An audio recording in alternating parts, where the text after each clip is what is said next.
Hello, it's Pete here again, and in case you weren't aware, I'm sure you are, it's time for another Tim Holtz Vault collection. Now, you've probably seen the overview of all the great products that have come out in this collection, but I'm going to concentrate on a couple today. We're going to be looking at the Leaf Fragments and the Foliage embossing folder. I'm going to be showing you a few fun techniques along the way as well. So, let's get cracking. Here we are, ready to go. As I said, Leaf Fragments and this wonderful Foliage embossing folder, A5 embossing folder as well. I love the size of these.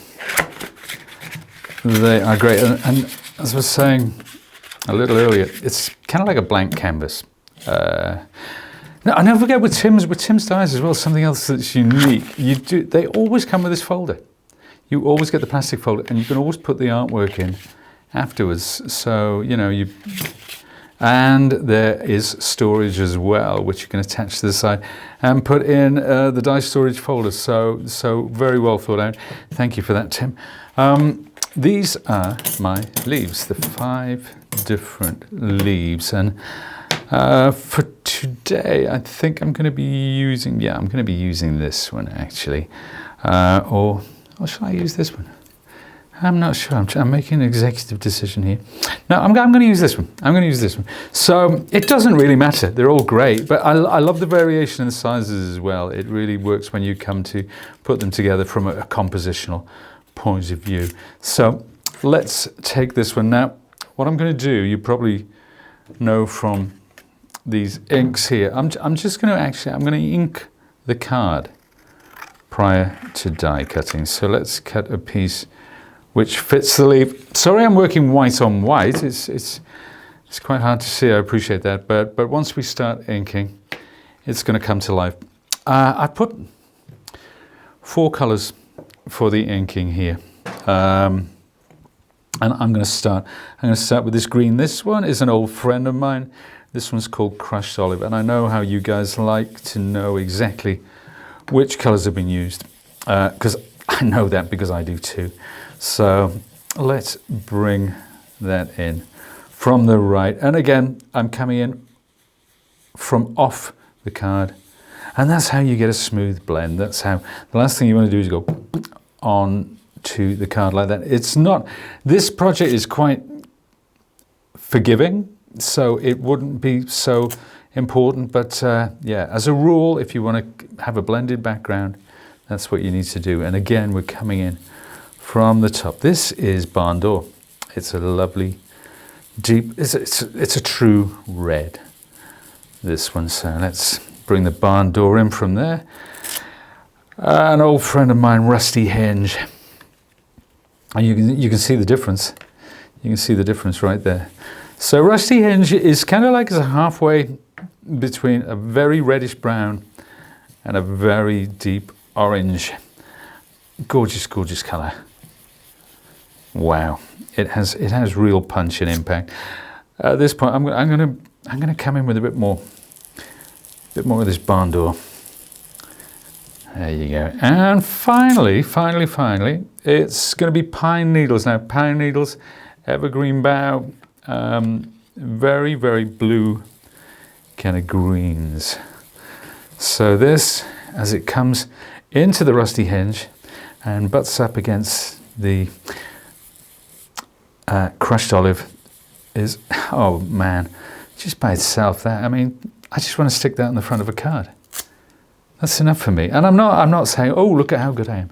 Not at all. It's just when you've got these inks, and sometimes you choose, and sometimes the color combo actually surprises you. But that's pretty cool. I'm really liking that. So normally now, you know, we would spritz or something like that, but I'm not. I'm just going to cut that straight off the bat like that. Now, you see, the great thing, I'm using the Sizzix Media Mat. And what I love about this Media Mat is a little spritz of water. And you know what? You could, normally we just wipe this clean, but why not take a piece of card that's off to the side, you know. Pick up that's the beginning of a project right there. So But I'm going to clean this up now. Ready to go for the next bit. And I am going to die cut into this lovely, lovely background. There, maybe about there. And of course, to die cut, what better than my Tim Holtz switch. This machine and I have been through a lot together, we really have. And with a switch, of course, now obviously it's A4. For those of you who've not seen it before, you've got integral storage here. It's A4, it's sleek, it's retro and modern at the same time. It almost looks like, because it's in this lovely piano black, it could be from the 1930s Bakelite, but it could be, it's very space age as well. So let's pop it on, and that's all you need. That's all you need is just the on button there, and you're good to go. So I'll bring that down, and we'll take our platform. Now the platform, of course, that's the base platform. That is the wafer thin die adapter. And then we have our cutting plates, and all the instructions are there for you every time you come to use the machine. So never any confusion. So let's put this, we'll pop it in the middle. For now, we'll get the leaf kind of like that. Doesn't really matter, to be honest with you. And make the sandwich between my two cutting plates. And that's it. All you need to do now is feed it in, and the machine does the rest. The only other button is reverse. So if I needed to send this through twice, which I sometimes like to do with 3D embossing folders or very, very complex, intricate dies, I can do that. But for the moment, that is all I need. Let's take the machine out of the way and have a look what we've got here. There. Perfect, perfect. I had no idea how it was going to turn out, so I would have said perfect no matter how it turned out, because, well, it's always perfect. It never ever lets you down. Just that, you know, little bit of a blend and die cut. But we haven't finished there, actually, because the next thing I'm going to do is I'm going to emboss this using the leaf folder to get some detail in this. And this is where the spritzing is going to come in. So I'm going to choose where I want to put this against one of these leaves. And before I do that, actually, I'm going to want a background, because I'm going to put this against a background, but we're going to keep it monochromatic and very simple. So let's spritz this piece of white card. Why do we spritz? Well, for the sake of being repetitious, we spritz because it helps the card fibers stretch. It gives us a deeper, cleaner, crisper emboss. So this time I'm taking away the second cutting plate, I'm taking away adapter A, and I'm putting it directly onto the base platform. So let's bring the machine back in. There we have it. So it's still switched on from before. Open the mouth of the machine and run it through. Now, with 3D folders of this nature, because of the depth of the emboss, sometimes it benefits from running through twice. So all I do is simply hit the reverse button, and there we have it. Simplicity itself. You know what? I'm going to keep this out. So there's my background, and I'm going to take this background and put it to one side, and I'm going to bring my leaf, and I'm going to place this, I'm going to place it face down, but before I do, I'm going to spritz this leaf as well to get that. And when I spritz, of course, over the ink, it activates the distress ink, so it will give me a slightly different vibe. Now I've got to make sure I do this right. So I'm going to put that there or thereabouts, close up my folder, back onto the platform. But this time, of course, we are using just a single cutting plate for embossing rather than die cutting. And through it goes. Now, because it's a small shape, I'm just going to let this run through with one single pass. And there we have it. And you know what? It seems strange, but having a machine like this, which is flat on top, allows you to balance all your plates and platforms. It's a small detail, but it's quite important. A lot of people actually see a great benefit in that. So there we are. And there's our leaf. Isn't that? Let's try and hold that up to show you some of that detail, because we're not quite finished there. But that, wow. That is incredible. So simple, so straightforward.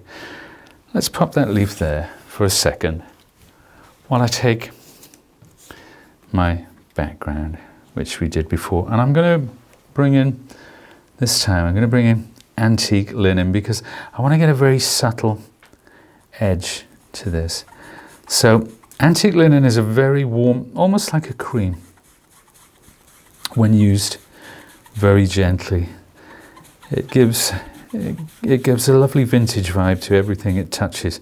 It's one of my particular favorites. It's I was talking the other day. I was talking actually with Seth Apter, and we were talking about distress inks and favorites, favorite color blends, and so on and so forth. He loves using them for stamping, and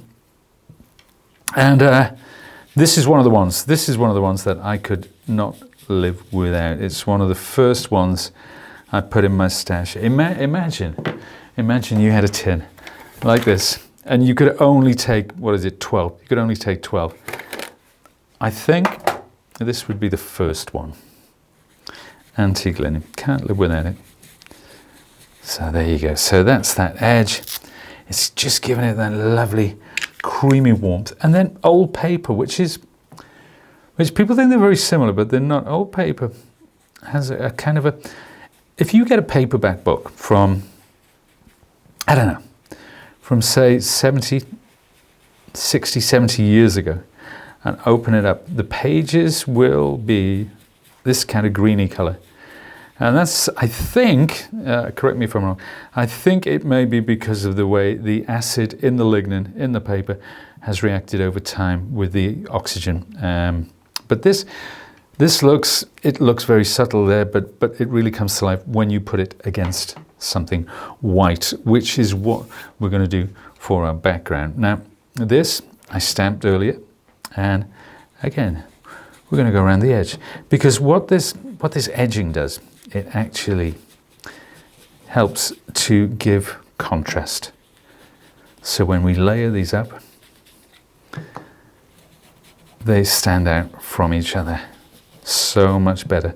But we kind of like that vintage vibe anyway, so we don't need to make excuses or justify ourselves, do we? No, we don't, Pete. There you go. Sorry, I'm talking to referring to myself in third person, and it's a bit weird. Well, there we are. Now, I could do some other things here. I could actually, I could use some clear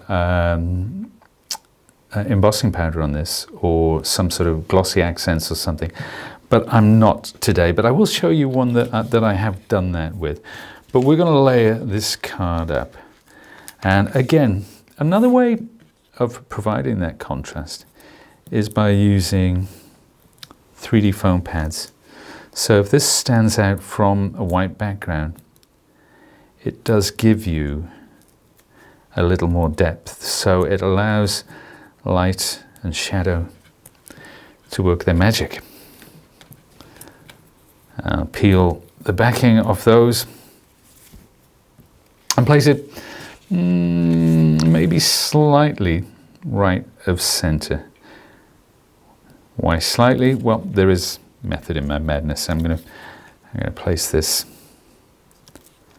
to that side. So, but in order to do that, let's get my sticky pads on this side. There we are. And at a slight angle. But you can see also how this embossing over that background, even though it's a very subtle effect, that embossing has really helped to elevate the detail there. And then finally, I'm going to take just the 3. Now, if you were making this to send to a friend, you might want to go with more than 3 pads, but you don't want to be watching a video of me taking the backing of 3D pads, do you? So, hence the 3 that I've used today. And there we are, we've got that lovely contrast. Now there is one last thing, and it's a wonderful product that I love. I use it a lot with flower dies. So if I've got a 3D flower die or a flower on the front of a card or project, it creates little dewdrops, and it's called liquid gloss. And you'll find it on this at your nearest Sizzix retailer. If not, it will be on our website. So check it out, because it really is pretty cool. And what it does is, if I take this, I can make little dewdrops, and at the moment it's kind of milky, but it dries crystal clear. So we've got the dewdrops on these leaves. Let's get some here as well. Maybe put some smaller, and you can vary the size of these as well. So you can put one next to next, one small, one large.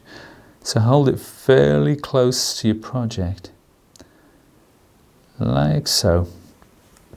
And the effect is quite spectacular. Now here's one that I made earlier, and you can see, look at the glaze on this. I'm going to show you guys how to do this in a separate video. Actually, we're going to talk in depth more, not only about these leaves, but about some of the other releases from Tim's Vault collection. But look at these water droplets. It's incredible. This one here, that's not a water droplet. That's the liquid gloss. That's how it dries.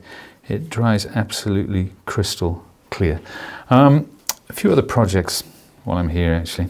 That is just the inking, but you can see that we've spritzed into that as well. We've flicked darker paint on it. We've used a darker brown around the outside of that leaf to give you greater contrast. Similar there, that's got an inked background. This one, well, that's using crackle paste. And again, that's a technique that we will talk about in a completely separate video. But here are some which didn't quite make the cut, or rather they're waiting for home.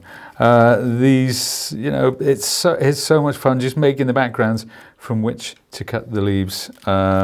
You know, bringing in purples as well, rich reds, oranges, yellows, even blues. I mean, why not? There's no hard or fast rules. How about something like this? Now these, we're looking at layers of embossing powder, into which I have stamped with a red rubber stamp. That's a copper, that's a rose gold. This one is a mixture of different embossing powders, which I've sprinkled with my fingertips over the top, but I've heated it from below. So you put it on a piece of paper, and you take your heat gun, you heat from below, and that's how you get this lovely smooth finish without all the powder blowing away.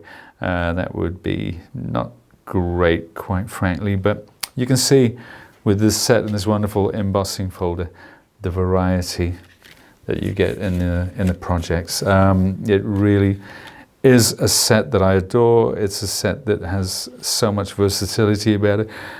I've just scratched the surface here with these few projects, but there's a lot more to come, not only from the dies, but from this wonderful foliage embossing folder as well. And there you have it. Well, I hope you enjoyed that as much as I did. As I said, Leaf Fragments, one of my favorite die sets of all time. Foliage, absolutely one of my favorite embossing folders, but now we've got it twice as big, spectacular, and the amount of techniques that you can use with these two products is extraordinary. Something that everybody should have in their stash. So thank you to Tim for bringing these back to us. But if you want more inspiration, you go to all the usual places. You know, go to timholtz.com. That's a great place to start. You know, Instagram, YouTube, all those wonderful, wonderful sources of just sheer genius from some of Tim's making team as well. So I hope you enjoyed that. I've been Pete, and I'll see you again soon.